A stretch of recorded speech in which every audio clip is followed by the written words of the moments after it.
I'm attorney Phil Jusino, and this is Finding Common Ground here on Altice. Got a great show planned for today. You can see this show every Saturday at 10 a.m. on channel 115, that's Altice. And if you don't have Altice or you missed the show, go to my YouTube page, Phil Jusino, and you will see the current show, probably in a few days, and all the old shows. Got a great show planned for today. My guest in the house is Ed Vilbig. Ed is better known as Ed from Atlanta. He used to call in when I used to do FM radio, and we had a show together called The Fordham Perspective, and we had a show that we called The Right Perspective. Ed's very supportive of my show. He's probably our biggest fan and our biggest supporter, and I got to get him another hat so you can wear the Finding Common Ground hat. But I want to introduce Ed Vilbig. Ed, how are you? Doing well. Thank you for inviting me here. Thanks for this great studio. I got all these cameras. I guess I'm going to look in that one. There's that one. You can look at me. Our producer is great, and he just needs a haircut. But I fixed my collar, and we're all set to go. Ed Vilbig lives in Cobb County, which is one of the counties that comprise Atlanta. There's also Fulton County. In fact, the recent killing of Brooks, Rashard Brooks, happened in Fulton County, which is, I believe, a neighboring county. Yes. Right, so there, it's a different county. It's like Nassau, Suffolk County, I guess, for us. Yeah, we also have DeKalb County, Gwinnett County. Atlanta is a combination of counties. Where do the Braves play? The Braves now play in Cobb. The Braves used to be only about a mile from University Avenue where the Wendy's was burned down. Oh, okay. That's one of the reasons the Braves moved. They saw that area not progressing, and they decided to move up to Cobb County. That happened. Ed Vilbig is an alumni of St. Anthony's High School, graduated in 1982. No, really? You sure? Because I was Smithtown West. He's always telling me that I'm older, but I'm not. And I was a Smithtown West graduate. We didn't know each other at the time. You got the years wrong. We lived together at Fordham. We'll leave it at that. And can we do shout outs to? I got to do a shout out to St. Anthony's. Go ahead. The best years of my life were St. Anthony's High School and then going to Fordham University. And the reason why you went there is the regular school didn't let you go there, correct? And you had no choice but to go to St. Is that it? Okay. Now, that's true. A lot has been going on, Ed. We know that. And there was protests recently in Smithtown. There were protests in Atlanta, Georgia. And worse, there was recently a killing. I'm not going to call it a murder. That's going to be up to a jury to decide. But there was a Let's killing. call it self-defense. I mean, that could be your opinion. Like I said, I think Georgia Bureau of Investigation, I don't even know if they've completed their investigation.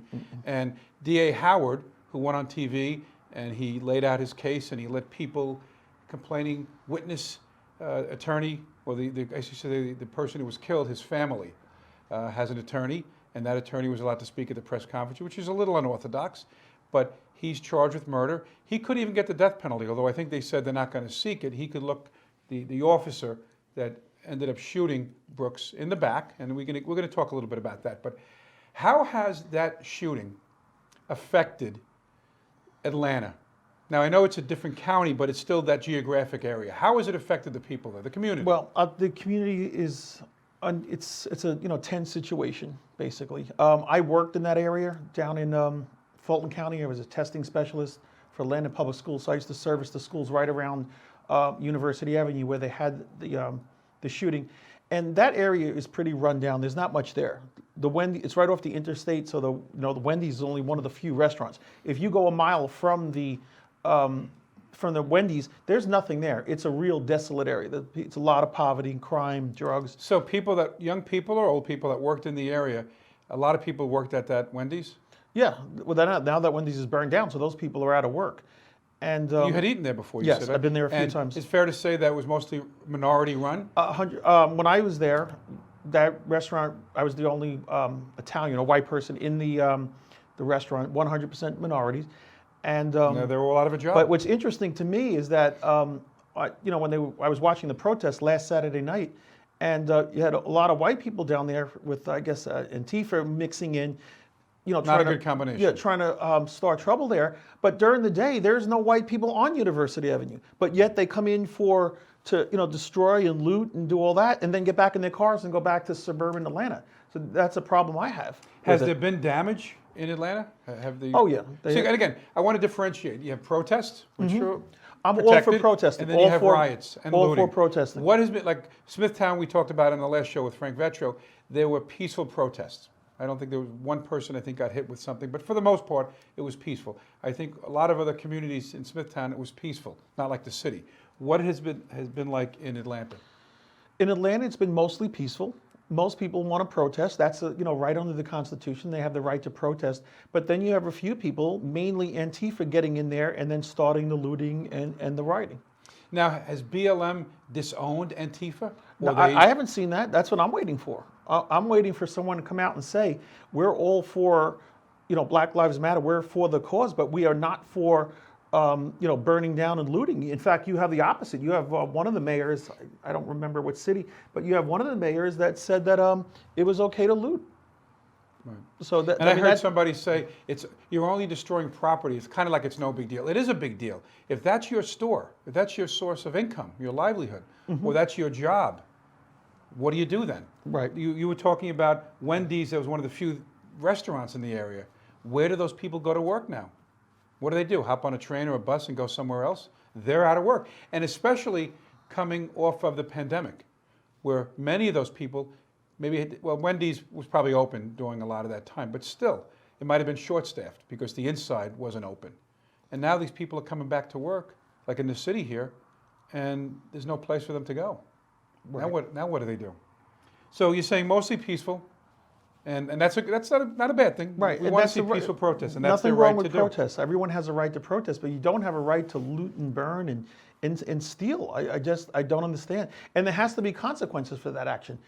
You saw the statues being torn down, around the country, and the police are nowhere to be found. And I think a point I want to make is that you talk about Antifa, you brought it up, and Antifa has been a big presence in the city and in a lot of other, Minneapolis. On Long Island, fortunately, I don't think Antifa was present when BLM was marching. So that's a credit to BLM because they were peaceful. When you add Antifa to the mix, Ed, then you have a situation where it gets volatile, and then BLM is lumped in with them. It's like if I had a Republican organization and then a bad element came, I would want to say, I'm not that bad element. I'm the Tea Party or the Republican, but whatever I am. If there's a bad element coming to loot or to beat up people, I want to differentiate myself. I think that's what BLM should do, because they can have a peaceful protest, Antifa and other organizations. I heard also in the city, you saw the videos, obviously. Oh, yeah. And some of them I heard were gangs coming into loot. They were just opportunists. Well, that happened in Santa Monica. I was watching a video on YouTube where the Black Lives Matter leader said they were going to take the protest to other areas, to white areas, Santa Monica Beach. And what happened was the whole area was looted. But a lot of those looting, that wasn't just Black Lives Matter. Antifa got in there and destroyed the businesses near the pier. So I don't understand where were the police were. They said there were owners saying that nobody came when they called. Right. And if you have a good let's say the message is we don't want to see Black people abused by the police. Let's say that's your Of course. Right. And I think we can all agree on that. I think 99%, especially the George Floyd case, that's a clear-cut one. No reason for that. But now the message is being overshadowed by looting and rioting, and I don't think that helps the Black Lives Matter. And that's not the message. Right. The message isn't burn down a building. Like we remember the race riots. Remember Rodney King and all that? And some of those communities never came back. Exactly. And I've read that. And that's amazing to me that it happened so many years ago, and yet these businesses. And if you're let's say a store owner, you might have insurance, but maybe you don't have the money to restock or to come back. And especially if you were closed because of the pandemic, then what do? You're on the balls of what to begin with, and then your store is destroyed. You're not coming back. You're going to be out of business. Now, what is the sentiment in the community? I know we were talking about what BLM was doing or with their peaceful protests or looting, but what does the community feel? Like you're in that community. How do they feel about, let's say, BLM, or how do they feel about the protests? Well, I think most people feel that protesting is a right under the Constitution, but everybody, I think, most people are against rioting and looting, and I think a lot of people support the police. I think you do need some reform. I mean, you see in the George Floyd case. And it's happening. You need to have reform, but you also got to support the police. To defund the police makes no sense. Now, you got Atlanta, a lot of police officers calling in sick. I don't know what that's going to lead to. or I'm here in New York with you right now. I'm glad somebody's staying in my house right now. I mean, I'll be quite honest with you, because I don't know if you pick up the phone in Atlanta. Now I'm in Cobb, but they would show up. But You want to put your address on? yeah, Okay. in Atlanta, I don't know if you call 911 if somebody's going to show up.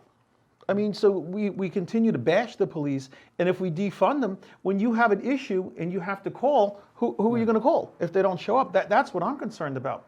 But we do need some reforms. I think there are great cops, there are bad cops, there are great radio hosts, there are bad radio hosts, great teachers, bad teachers. We got to weed out the bad ones, and the good cops really need to be taken care of. Their salaries, I know in Atlanta, they don't make a lot of money. A lot of them work 2 jobs.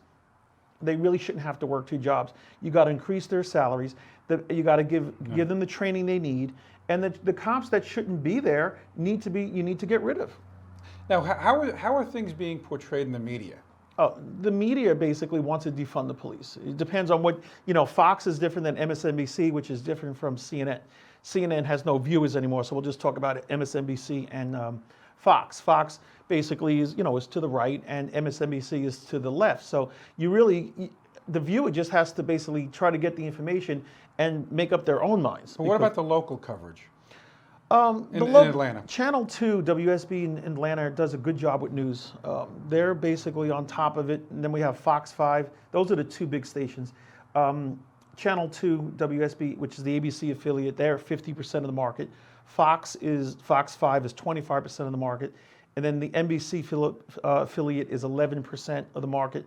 And the CBS, for some reason, their affiliate's less than 5% of the market. So most people go to Channel 2 or to Channel 5. And you think it's fair coverage? For the most part. I just think sometimes it's overdone. Now here's a case that I want to talk about on Saturday night. I was watching Channel 2, and it was about midnight, and most of the protesters have already left. They were walking away, and Wendy's was already burned down, and there was about 20 people still there, and the reporter was there, and he kept running talking to people as they were leaving, almost like why are you leaving? Come back. Come back. In other words, I'm here. Let's have this protest. So I think the cameras have a lot to do with these protests. Everybody's sitting there with their phones trying to, get that moment for their phone. Right.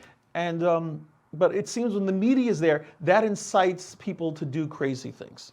Now, as an educator, you come in contact with students. Maybe not lately because of the pandemic, but by and large, you come in contact with students. Have you had any contact with students since, let's say, either the Floyd case or the Brooks case, where you might have spoken to them about what's going on? No, I haven't, because we got out of school at the beginning of May.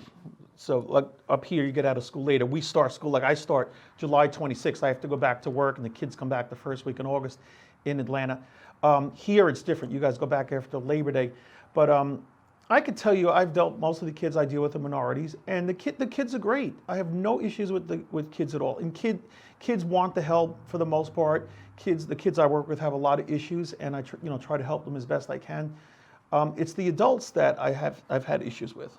And you have people in the teaching profession that really don't need to be there. But what about the kids that you deal with? How old would they be? Junior high, high school? I deal with, I'm a behavior specialist, and I deal with kids that get into trouble, and I deal with mostly high school, middle school, and a few elementary school kids. Now, how would you describe their relationship with the police? Do you ever discuss that? And I'm not saying recently, but in general, do you discuss their feelings about the police, or do they bring it up? Believe it or not, I had some kids that that have been arrested from the police, and I have some kids that are supportive of the police, and some are not, especially the ones if they're wearing an ankle bracelet or they've been in trouble.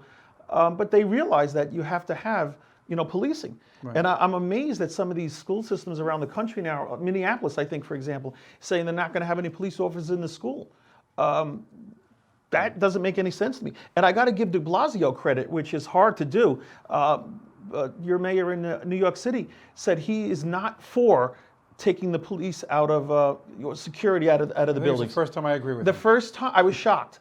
Because he knows you take police out of schools, you're going to have problems. There are a lot of kids that have issues. They don't know how to deal with anger. They don't know how to deal with all the issues they have at home. They take that to the school, and a lot of times, some of the times, it means bringing weapons or acting out. You got to have law enforcement there. If they're not there, that could lead to some serious problems. Absolutely.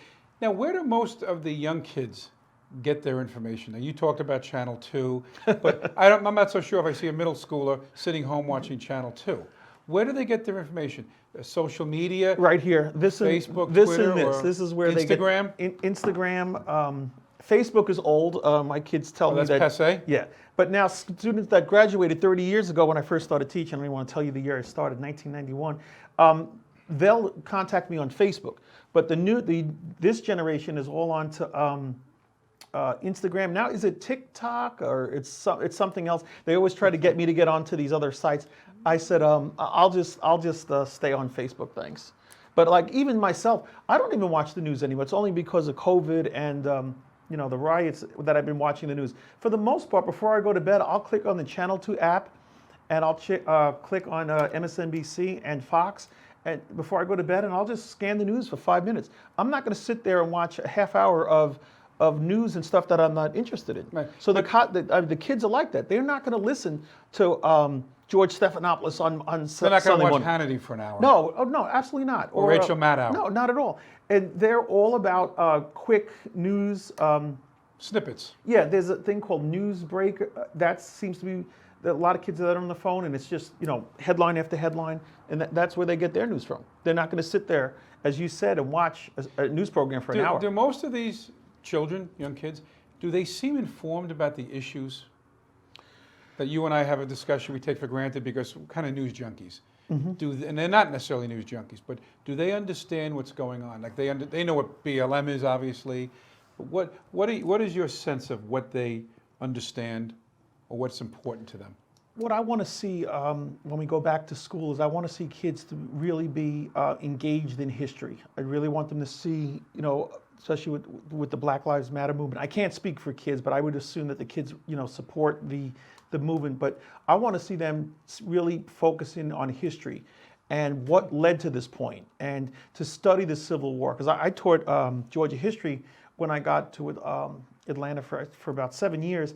And kids are not really interested in history and in social studies, and I want to see the kids really get back into learning their history, learning Black history, learning American history, and taking an interest in their education. Quite a few kids that I see really don't live for the future; they're living for the immediate moment, and I want to see them focus on, the issues that are at hand.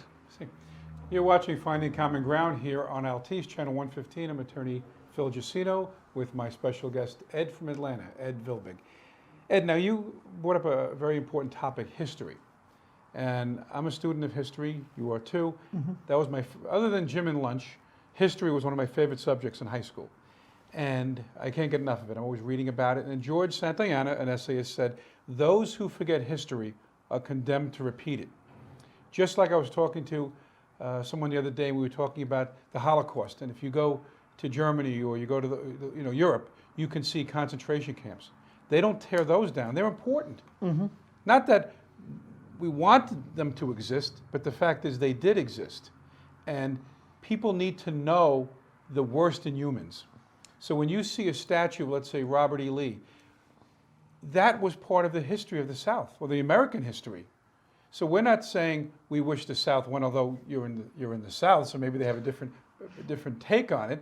But when you see George Washington, how does it make you feel when a George Washington statue or a Lincoln or a Jefferson statue are damaged or taken down? How does it make you feel? I can't believe it's allowed to happen. You saw it happen in Portland. You saw it happen in Washington, D.C., where a bunch of protesters had decided to take those statues down. I think that a debate needs to take place between people that want that to be taken down the right way. Maybe those statues could have been moved to a museum. But for a bunch of, I'm going to call them hoods, I'll go out, thugs, whatever, and just decide they want to take it down. Mob mentality. And just take it down. Without having a debate about it, where do we stop? Now we're going to take George Washington down. In Atlanta, some of our leaders, a lot of the counties are named after people that had slaves back in the day. What are we going to do? Where do we stop? Are we going to change the name of all the counties? We're going to take down more statues. There has to be a debate. Not saying, I'm not saying people need to be quiet about it. But if they want to move the statue, people should have input. It shouldn't just be taken down. But I just don't think our history should be left up to a bunch of thugs to decide if they want to take stuff down and burn it. And Right. And I think also is some of the people don't even know what their goal is. Because if you look at Abraham Lincoln and you want to destroy that statue, I could understand there are some figures in history, like let's say a Columbus, that maybe wasn't as popular to certain, say, like to Native Americans. That I could understand. But Abraham Lincoln, he freed the slaves. He was the great emancipator. He signed the Emancipation Proclamation. He pushed for the 13th Amendment. Why would you want to damage his likeness? That guy's a hero. Where is it going to, I don't know where it's going to end. You might eventually get to the point where the Ronald Reagan, office building, he's not a Democrat, so that, that might be burned down. That could easily happen. People didn't agree with him. Exactly. Or Gerald Ford Memorial Library. There's no rational reason for this. That you just can't burn something down because you don't agree with it. It's interesting. In Washington State, there's a statue of Lenin that hasn't been touched. Why? Yeah. You're going to burn, you're going to take down Washington, Jefferson, and Lincoln, and you're going to leave Lenin? Who was a communist? Well, doesn't make any sense. The thing is, there has to be, you got to use common sense here. What is the Antifa? What are their goals? They want complete anarchy? Chaos, anarchy. Okay, so how are we going to stop it? I heard our president talk about law and order, and I'm not seeing it. So, I'd like to see some law and order, like what happened in Washington, just burning down, just taking statues down, or what's going on in Seattle. Where is the law and order? Yeah. I mean, that is ridiculous. You just take I don't see how that can be allowed. But if you're going to come out and say something, you need to do something about it. How long can that possibly go on? There are people in there that are suffering. Imagine if that happened around your neighborhood, and you're going to say, "Wait a minute, I'm paying taxes. I don't want these people occupying my property or the surrounding area." But you heard the mayor. What did she say? Oh, we might have the summer of love. To them, it doesn't matter. To them, they think it's peaceful. These are thugs that are intimidating people, going around almost like you saw the videos on YouTube. People just sitting in the park and getting slammed in the face. They just come up to you and hit you. To me, where are the consequences for this? You got to have the police around, so you can't just eliminate the police. And they took a precinct. That's even worse. Think about it. A police precinct was abandoned, and the mayor could have said, "Don't give up that precinct." They could have held it. Might have been some bloodshed. But you don't, because what message are you sending? Say you can do it, you can get away with it. All right, so we're going to do the same thing. I don't understand. But we could tie this into COVID-19. The media, some of the media is like really upset that Trump is having a rally. He's not allowed to have a rally because of COVID, and they keep running the same story over and over and over. But now you could go into New York City, thousands of people march up and down the street, and not everyone's wearing a mask. And most people are not wearing a mask in these protests. Right. And I don't see the outrage with the media. I just wish the media, all channels, would be more just try to give more accurate information, not interject how they're feeling about what's going on. If you're going to allow protests, then you have to we're a two-party system. I know a lot of people don't agree with the Republicans. I know some people don't agree with the Democrats, but we're a two-party system. You just can't say that the Republicans are not allowed to have a rally, or suppose the Republicans wanted to have a protest. Right. They're allowed to protest just as the Democrats are allowed. And it seems that Antifa just wants, anarchy. Just go in and just try to destroy stuff, and then the Republicans or the right are not allowed to. But what is the end game? They want anarchy. What is the end game? See, BLM, they want fairness. They want their people to be treated fairly. Nothing wrong with that at all. But Antifa, when you go in and you firebomb a building, what is the end game? What are you hoping to accomplish? I don't understand, and I don't know where the action is. There should be. First of all, I'd like to see Black Lives Matter come out and say we're against the Antifa and violence. I'd like to see the Democrats, our leaders in Congress, whether you're a Democrat or a Republican, I'd like to see Pelosi come out and say we're against Antifa. I'd like to see I'd be surprised Schumer even with that. But until that happens, they seem to, by not saying anything, I think they're contributing to the problem. So Antifa is being emboldened when Chuck Schumer and Nancy Pelosi don't say anything about Antifa. It just gives them the reason to go out there and continue the anarchy. Somebody's going to have to step up. And then people get mad if the president says he wants law and order. Then people screaming, he's a dictator. So you don't know what to believe if you watch TV. But there has to be law and order. Antifa can't just burn down and do whatever they want. Everybody has to come out as a country, unified. We are against Antifa and what they're trying to do. You saw it in Port Jefferson the other night. Can you imagine if Antifa came down there and just decided to torch all those old buildings along the the Port Jeff along the coast there? It doesn't make any sense, but I don't see the outrage from anybody about Antifa. It's almost like it's by not saying anything about it, you're allowing it to go on. Yeah, and I wonder if it's a fear. Like, do these public officials fear what might happen if they speak out against, or does BLM fear if they speak out against Antifa, what will happen to them?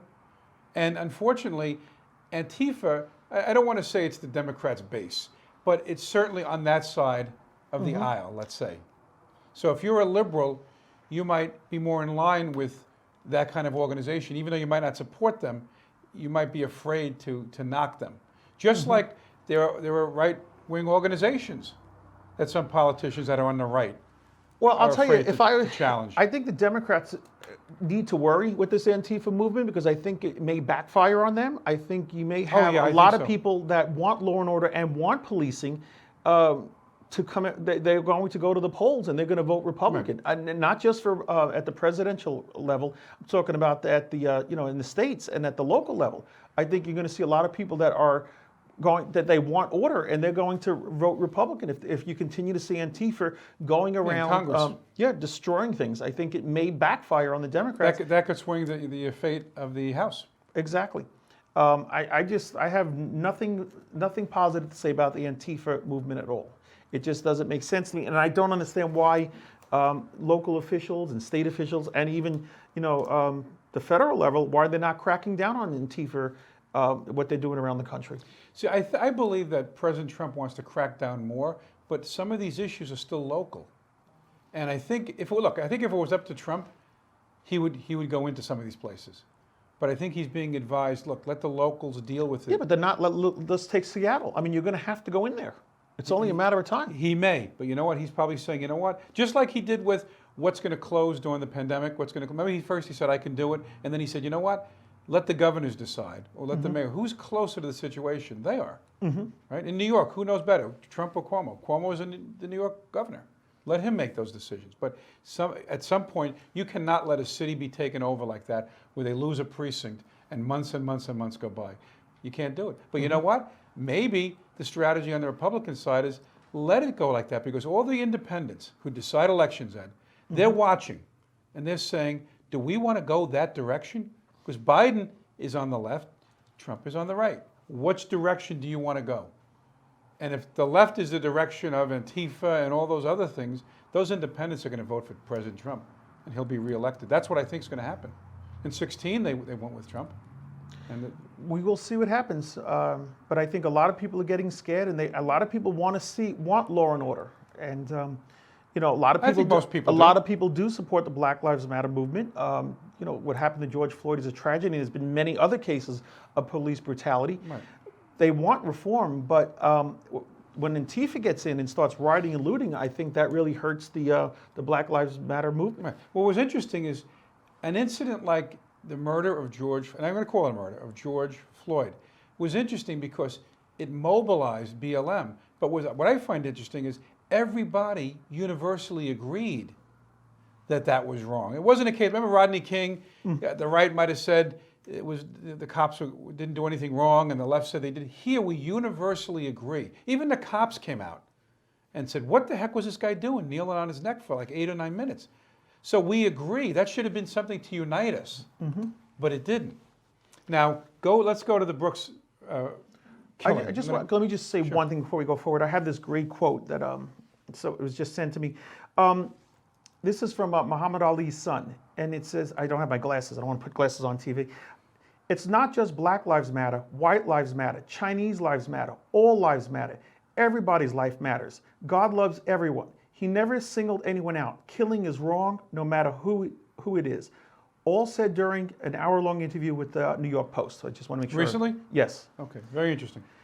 Now, I agree. The problem is when anybody says, whether it be a politician says all lives matter, BLM takes it the wrong way. They look at it as you're devaluing black lives. We're not devaluing black lives. We're saying, look, we're all equal. And I did a post the other day. You might have seen this. Yesterday it was. And I said, we're never going to be a united country if we look at each other as black, white, Jewish, Christian. We're human beings. And if we keep saying, like I give the example, I had my DNA tested. I'm a bunch of stuff, okay, but mostly Italian, French, Irish, you name it, Native American. I don't put those words before when I say I'm an American, right? I don't say I'm an Italian American. Do you? Or, No. Right? Now, I know the blacks, culturally, they do that a lot. They'll say, I'm an African American. Now, if you're born in Africa, you're African. And if you come here, you could say, I'm an African American. If you are born and raised in America, you're American. And if we want to treat people equally, let's stop looking at this as I'm black, you're Italian, you're Greek. We're American. Even if you come here and become an American, like my grandfather, he came here, he was born here, but his parents came from Italy. And I would say to him, Grandpa, you're Italian. And he would always say to me, I'm American. And he wasn't ashamed of his Italian heritage, but he was American. And that's like a great attitude to have. Don't waste time. Yeah, my culture is Italian, but I'm an American. This is where I was born. That comes first. I agree. I think, in terms of Black Lives Matter, with police reform, after seeing George Floyd and the numerous cases, there has to be reform. And every police department is different, and every police officer is different. So it has to be looked at, and you do have to have some reform.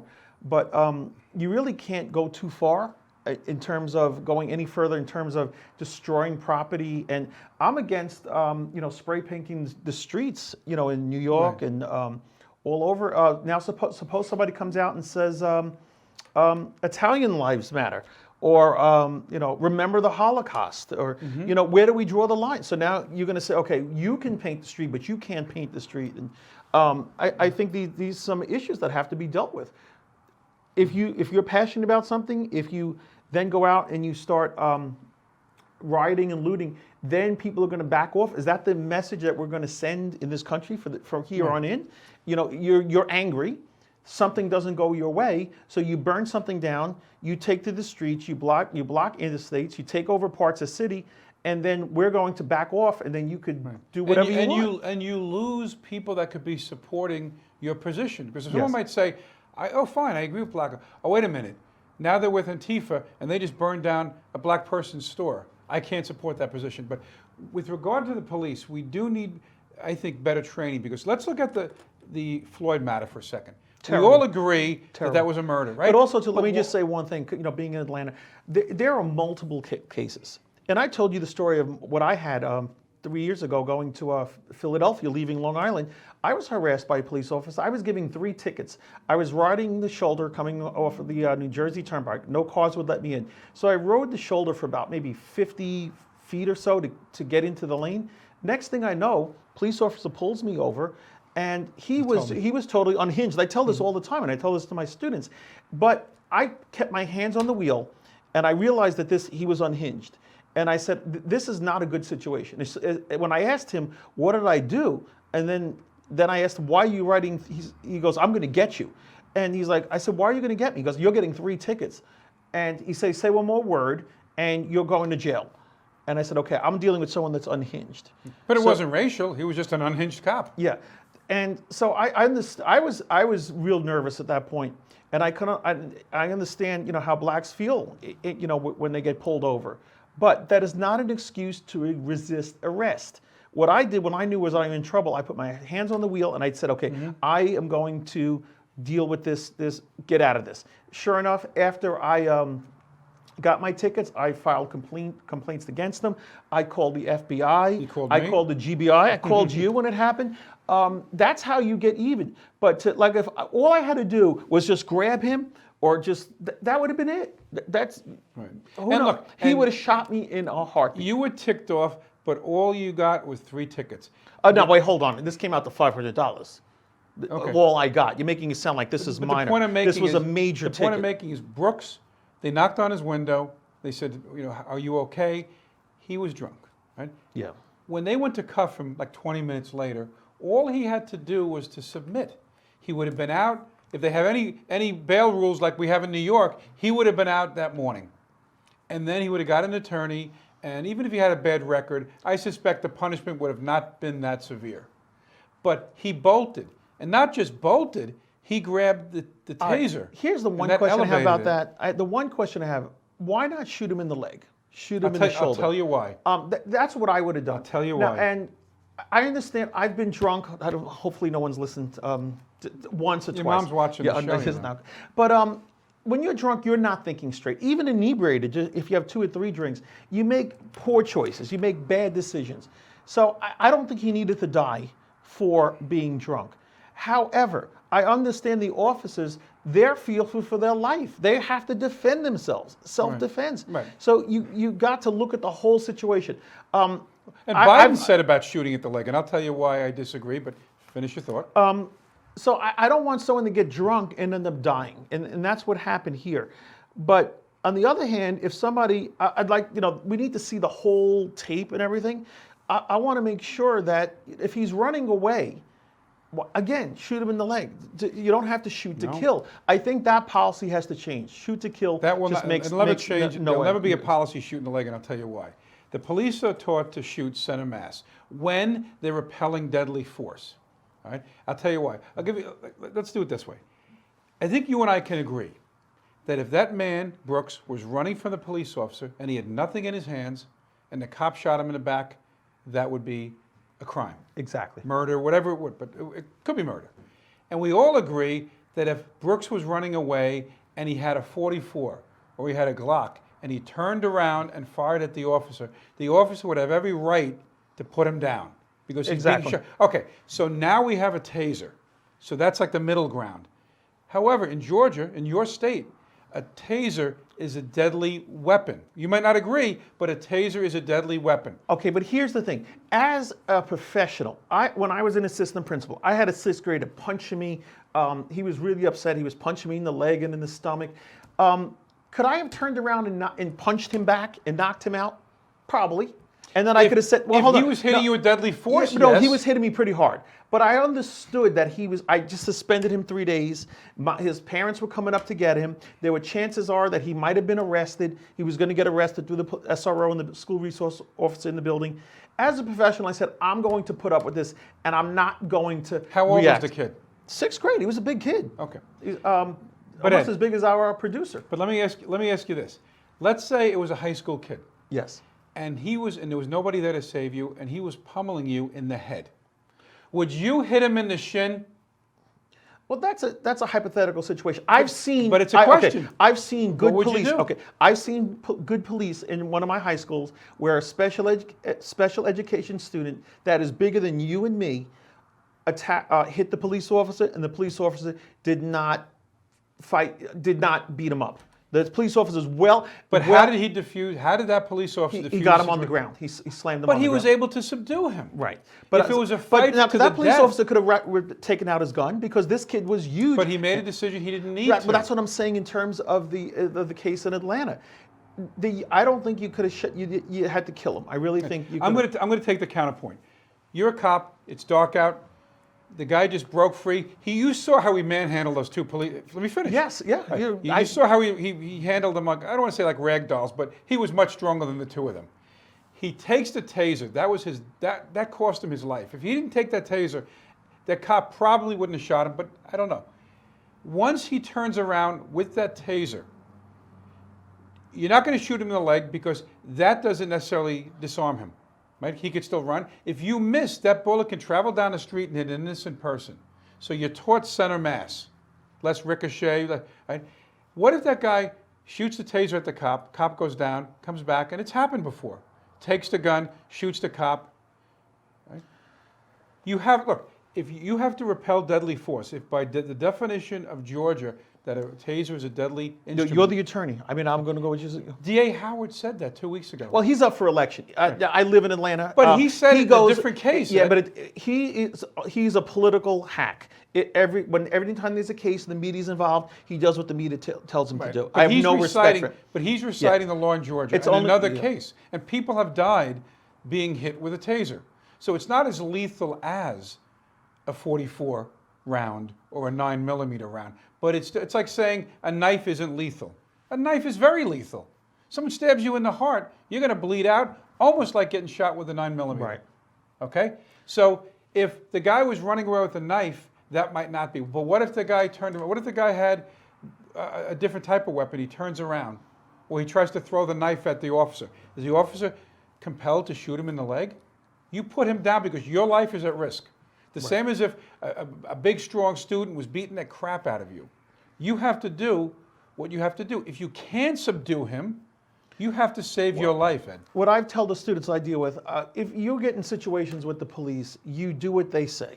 You don't resist arrest. And if he didn't arrest, we wouldn't be talking about Brooks. Well, there has to be, a sense of civility. Police officer arrests you. That does not mean you don't fight back. You fight back in the court system. You fight back in other ways, not by resisting arrest. And I tell them, my students, and I explain to what happened to me. And you don't resist arrest. You don't put yourself in a position of getting shot. Right. Because some officers, let's be honest here, some officers will take advantage of that situation. And if you saw the videos in Brooks, they were all cordial to each other. That's what's tragic about it. Because that's what happens. It wasn't like the cop roughed him up or everything was fine. But that's what happens with alcohol, though. Okay, and I gotta but that's not a defense. And if the person is running away, he could be drunk, and you might say maybe he's more likely to try to kill you. You, as a cop, you have to go home at the end of the shift. And if someone's going to try to kill you or somebody else, you put the man down. Also, what I'd like to see, I have the Arlo cameras. Okay, that camera that I have I could pull up on my phone. It's got a view of my whole front yard.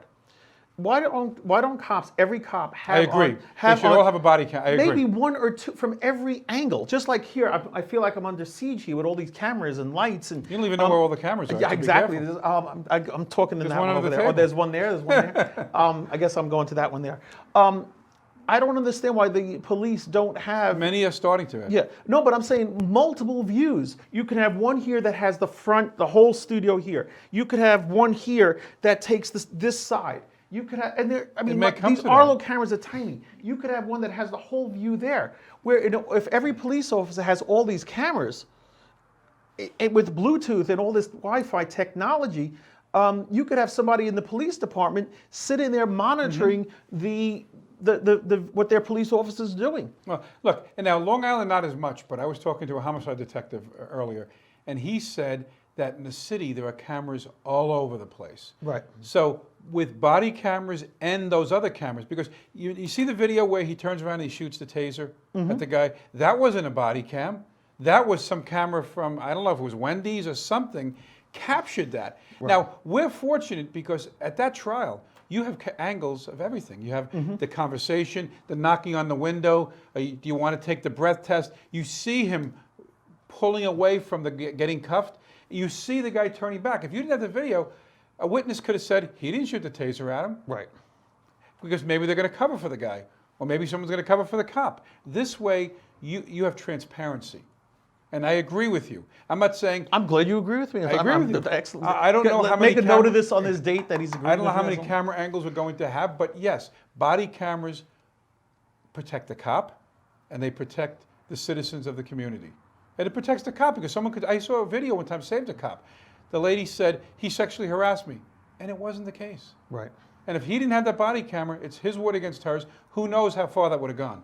But in terms of she was arrested, the woman, for lying. Okay, but I'm totally against defunding the police. That makes no sense to me whatsoever. Now, I'm okay with AOC agrees. Yeah. She thinks it should happen. I'm okay. Please, hopefully she'll lose the primary on June 23rd. But these are people that are in Congress that agree with it. Hopefully she'll get. That's not going to happen. You can't defund the police. Now, can you put additional resources towards programs? I'm all for that. You could take let's take George Bezos. Why not tax him a little bit more? Take some of that money and give it to organizations that help people. I'm all for that. But to take money from the police and to use it to other things doesn't You may make have sense. less cops on the beat, and Well, that's not a good thing in let's those bad neighborhoods. Let's see what's happening in Atlanta. You got people calling in left and right, quitting. New York is talking about July 4th, major sick out. So what's going to happen when you call 911 and there's a problem in your neighborhood and nobody picks up or nobody comes out? You got to have police, but you have to have good police. And we do need to increase resources for people that are less fortunate. And you need, so they have, right. they and have you need better training. Right. But it's amazing how you have a lot of Hollywood liberals, they have a lot to say, but how about let's show me the money. If you feel this way, how about giving some money to these organizations that help people? Give money to the police. They'll give money for Antifa to be bailed out. Well, it was interesting. Another thing here I love the internet because I use it too. There's an ordinance where you're not allowed to protest in Beverly Hills whatsoever. Completely shut down.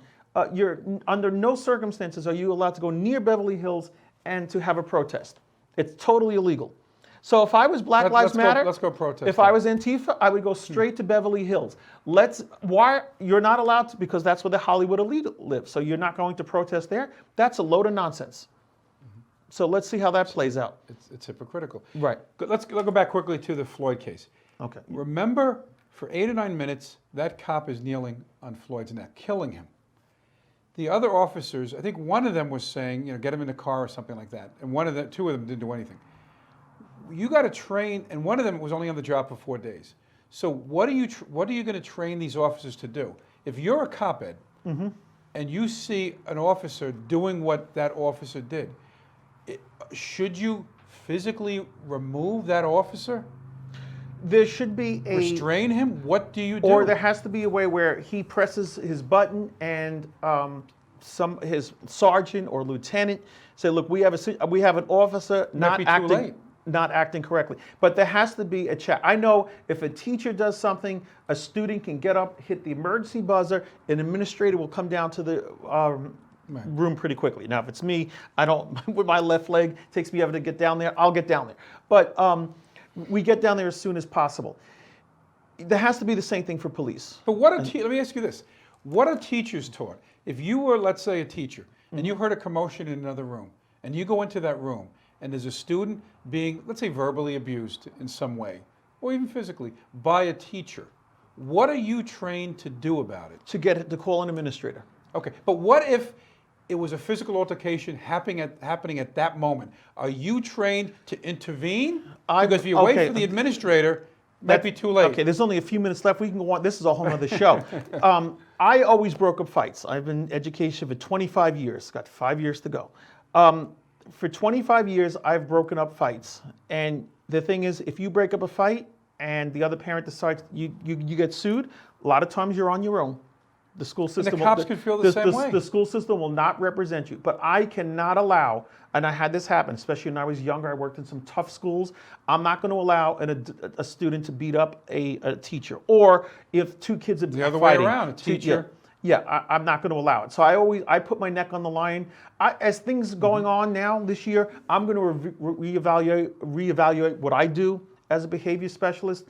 And if I go back in the classroom or an administrator, I'm going to change what I do because things are different. I'm not going to want to stick my neck on the line anymore. But the training for a cop, especially, and again, it could be tense for a teacher too, but the cops, they have weapons, people could be shooting at them. They have to be trained well enough, Ed, where it's second nature. If they have to sit there and think, what do I do now? Right? You want it to be second nature. Maybe the academy needs to be longer, or maybe we need another layer of training. Well, I also think you need psychology classes. You need psychology. Just like I have to take education classes, you have to take psychology classes. You've got sociology classes. I think, when I'm saying parents, police officers really need to be trained on how to deal with different situations, just as educators are. But if they see something wrong, they have to act. You just can't sit there and allow a guy to put his to kill somebody. Right. And I remember when I was growing up, coaches, especially my dad in baseball, used to say, think about what you're going to do with the ball before it's hit to you if you're in the field. Well, a cop has to think the same way. You have to think of almost every possible scenario so that when it happens, you're not a deer in the headlights. You can react. Like, they should maybe show that Brooks killing 1,000,000 times to cops all over the country and say, this is what you do. If he's got a gun, send a mask, put him down. If he doesn't got a gun or a taser or a knife, let him go and call for backup. If he's got a taser, you're allowed to do this so that these cops are protected. They want to know what they're supposed to do. They have to be, yeah, exactly. They have to be told, and maybe they are. I'm not a cop. And maybe this guy's going to beat the rap because a taser was fired at him. I don't know. Okay, now suppose he beats the rap. Does that mean that Atlanta burns down? Probably. Yeah. That's my point. That's my answer, probably. Yeah. Like with Rodney King. Why did the race riots in LA? Why? Yeah. Rodney King was found not guilty at the state level. Or what do? Do we convict him so we don't have any riots? Or charge him with a crime maybe he shouldn't have been charged with? Because you want to appease the masses, or you're a politician. A DA is a politician in a sense. He's got to run for re-election. If he has a black community and he says, I'm not going to charge this guy with murder, what are the odds of him getting re-elected? He won't be re-elected. And he shouldn't think that way. And maybe we should do something. Maybe with the police, you have an independent prosecutor or something. So you take it, because think about it, it's a conflict of interest. Who does the DA work with to prosecute criminals? The police department. They may have, that guy who shot Brooks may have testified many, many times for Fulton County DA. And now he's being prosecuted by the same office that relied on his testimony. Maybe we have to remove it from that office. That sounds like a good idea. And have a special prosecutor. And it takes the pressure away from the DA to do over or undercharge. But let's look at the other case in South Georgia, where it almost never came to light. If there's a shooting, there should be, as you said, independent counsel, and it has to be done within 30 minutes. You have to alert the GBI, Georgia Bureau of Investigation, of a shooting. That was almost covered up. And that's what got people real angry down there with that situation in South Georgia. There has to be protocols that are throughout the whole country. Consistency. Yeah, consistency. And transparency. Right. You fire your gun, you shoot somebody, automatic triggers an investigation, triggers all body cameras, information, and goes to an independent counsel that makes that decision. But you're right. I think a lot has to be, there has to be. Well, look, I think a couple of things. Better training, more training, right? Also, inform the citizens too. The citizens should know, okay, you grab a taser and you run and you get shot, you might not, you might not get an award. Also, body cameras. We can agree that there should be body cameras. And another important thing is watch Finding Common Ground. I think it's very important to learn these issues. We got about 1.5 minutes left. I know you wanted to talk about other things. I'm going to bring you back on another day. Okay. And we could also... I always have a lot to talk about. We have a lot to talk about. We could even call in. You could be in Georgia, you can call in. Let's just hope this COVID thing goes away. It seems that it's... but even that, is there a second wave coming? Where's the... And let's assume that there could be somewhat of a second wave. What do we do about it? Do we shut everything down again? Do we shut everything down, destroy the economy where there might be a slight uptick? Just like in a bad flu season, we don't shut things down. Again, I'm not equating it to the flu season, but a bad flu season can kill 60, 70,000 people. A lot more, more than that. What do we do? Now, this was a bad thing, but with a death rate, thank God, very, very low. So if you're an older person or you're infirmed, stay in. If you're a young person, wear your mask, socially distance. You can get out there and make a living.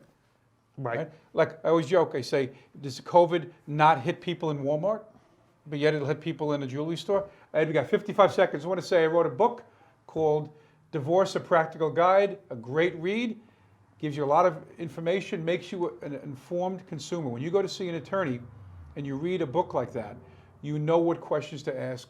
You kind of know what things to do, not to do, because people come to me all the time, Ed. But I read the book, and I'm not divorced or married. Okay. But I read it. It's an excellent book. People come to me. Buy the book. Trust me. Thank you. People come to me, and they say, they ask me questions. They've done things that jam them up and make my job more difficult. But if they have a little more, before you go to a doctor, maybe you look at a couple of things. Say, doc, that hurts me here. It's a great book. But got 15 seconds left. I want to thank you. Did our producer read it? I don't know. Everybody back there He's needs to seen read the his cover, book. man. They need to read that He's book. seen the cover many times, but I want to thank you for watching the show. I want to thank Ed Vilbig from coming here just for the show from Atlanta. No, I know you're here to see your mother. That's great. But thank you. Have a great day. See Thank you you, next everybody. week. Take care.